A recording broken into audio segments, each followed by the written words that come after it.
A very good morning, my dear student. My dear student, as you know, that at present financial statement of sole proprietorship is going on in accountancy class 11th, and we have discussed already format of trading account. Again, I am discussing, and we will do some questions. My dear student, in the trading account, in the two side is a debit side, and buy side is a credit side. In the two side, all direct expenses will come, and the buy side income will come. Income आएगी यहाँ पर. But my dear student the to side expenses, but direct expenses will come. Direct expenses are those expenses which are related to production of factory. सबसे पहले this first word is opening stock. Definitely opening stock will come here. ये opening stock वो है जो last year सामान बचा रह गया था. लास्ट ईयर क्लोजिंग स्टॉक था. In the beginning of this year this opening stock, और लास्ट ईयर कुछ पैसे खर्च हुए थे, वो इस साल हम एक्सपेंसेस बना रहे हैं. Opening stock is expenses. That's why it is coming in the two side debit side. इसके बाद हम कहते हैं टू परचेज. परचेज का मतलब कुछ और हमने सामान खरीदा, माइनस परचेज रिटर्न. तो माय डियर स्टूडेंट, ये तीन वर्ड है जो हमें समझने हैं. इसके बाद हम डायरेक्ट एक्सपेंसेस सारे लिख सकते हैं, but at the top first of all opening stock, then purchase minus purchase return, and the by side income में बाय सेल्स करेंगे तो पैसा आएगा, इनकम होगी, माइनस सेल्स रिटर्न. ये दो वर्ड पहले लिखना माय डियर स्टूडेंट. तो इतना हमें ध्यान रखना मेरा format. The to side opening stock purchase minus purchase return, and the by side by sales and minus sales return. इसके अलावा अब यहाँ पर आप डायरेक्ट एक्सपेंसेस लिखेंगे और यहाँ पर इनकम आएंगे माय डियर स्टूडेंट. तो already we have discuss the format of the trading account. Now we will do the some questions my dear student. This is one type of question. In this question they are saying, from the following information prepare trading account for the year ended 31st March 2019. So my dear student, when you will make the format of the trading account, at the top you will write trading account as on for the year ended 31st March 2019. Now this is a two side and this is a buy side, particular amount. Now my dear student, this is a simple question. Now they are saying this is a cash sales and credit sales. Cash sales नगद सामान खरीदा, credit sale उधार खरीदा. And return inward मतलब अंदर वापस आया. अंदर कब वापस आता है? जब बेचते हैं. तो दिस आर सेल्स रिटर्न.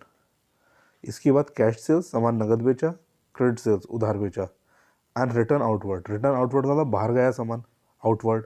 तो हमने परचेज करा होगा तो परचेज रिटर्न नहीं है. माय डियर स्टूडेंट, ये return outward is a purchase return and return inward is a sales return. तो सबसे पहले इनका यूज़ करेंगे, लेकिन इनसे पहले हम ओपनिंग स्टॉक ढूंढ लेते हैं. Opening stock is here. Opening stock is 1,50,000. तो my dear student, in the formats, first of all we will write the opening stock at the top, then purchase, credit and cash purchase. Total करिए, नीचे निकालिए और less return outward, minus करिए, इसका answer बाहर निकाल दीजिए. बाय साइड में सेल्स, कैश सेल्स और क्रेडिट सेल्स लिखिए, दोनों का टोटल करिए और रिटर्न इनवर्ड सेल्स रिटर्न को माइनस करिए, अमाउंट बाहर निकाल दीजिए. माय डियर स्टूडेंट, इतना करने के बाद बाकी चीज़ देखते हैं क्या क्या बची है हमारे पास. यहाँ कहते हैं फ्रेट इनवर्ड 3,000 टू साइड में आना चाहिए, डायरेक्ट एक्सपेंसेस है. कैरेज इनवर्ड ये आना चाहिए.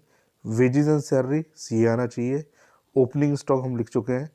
क्लोजिंग स्टॉक बाय साइड में आएगा, but closing stock 88,000, but it's net realisable value, otherwise we can say market value 84,000.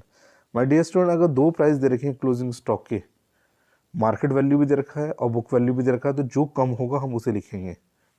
तो यहाँ पर 84,000 इज द लेस अमाउंट, तो we will write the 84,000. Now you can check my dear student that freight inward, carriage inward, wages salary हमने लिखी है, and closing stock हमने 84,000 amount लिखा my dear student. And this important thing that हमने एक चीज़ को छोड़ दिया है जिसमें है फ्रेट